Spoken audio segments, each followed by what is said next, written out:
Hey guys, welcome back, or welcome if you're new to my channel.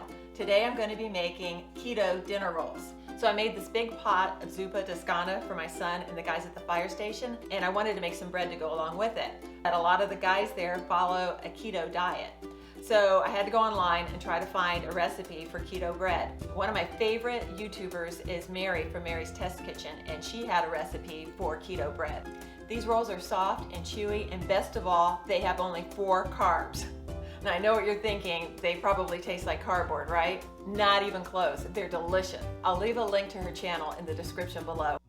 To start, you'll need 350 milliliters of water that you've warmed to about 110 degrees. Pour this into the bowl of your mixer and add 7 grams of maple syrup, then 7 grams of instant yeast. Let this bloom for about 5 minutes. Next, mix your dry ingredients. 125 grams of golden flax meal, 175 grams Vital Wheat Gluten, 100 grams of oat fiber, and 7 grams of salt. Oat fiber might be a little challenging to find. I looked locally but ended up having to order mine online from Amazon. I'll put a link below if you're having a hard time finding it too. Add your dry ingredients to the liquid ingredients and mix. Then knead at medium-low speed for about 8 minutes. Next, you'll divide the dough into 8 equal pieces. You can either eyeball this, or if macros are important to you, use a kitchen scale to weigh the dough, then divide by 8. Mary's recipe is broken down by macros, and I'll post them below. I love this recipe not because I follow a keto diet, but I appreciate finding foods that are high in protein. These rolls contain 20 grams of protein each. To shape the dough, you can either roll them into balls and bake, or you can shape them like Mary's by using a rolling pin to first flatten them, then roll them up and pinch the seam. Cup your hands and add pressure to the outside of the dough to create a tapered end. Place each roll onto a baguette pan, then cover with plastic wrap or a clean, dampened tea towel. I don't think you have to have a baguette pan for this recipe to work, but I happen to have one.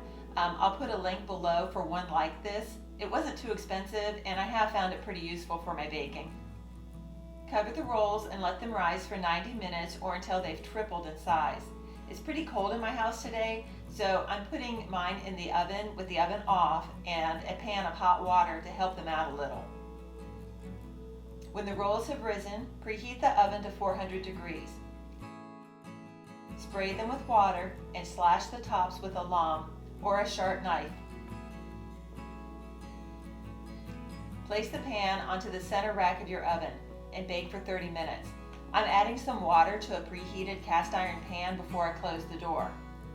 Mary's recipe doesn't call for this, but I use this method when making baguettes, and I find that the moisture helps them puff up nicely before the crust sets. I didn't get a shot of just how soft and chewy these rolls are before the guys dug into them, but take my word for it, they're fantastic. I want a list of ingredients because I don't believe you that this is completely keto. That's incredible. That was like a bomb-ass meatball sub. Oh yeah, looks sweet, really. That's incredible. If you enjoyed this video, please give it a like and consider subscribing to my channel. And don't forget to hit the notification bell so you'll be notified when I post the next video. Thanks for watching, and I'll see you next time.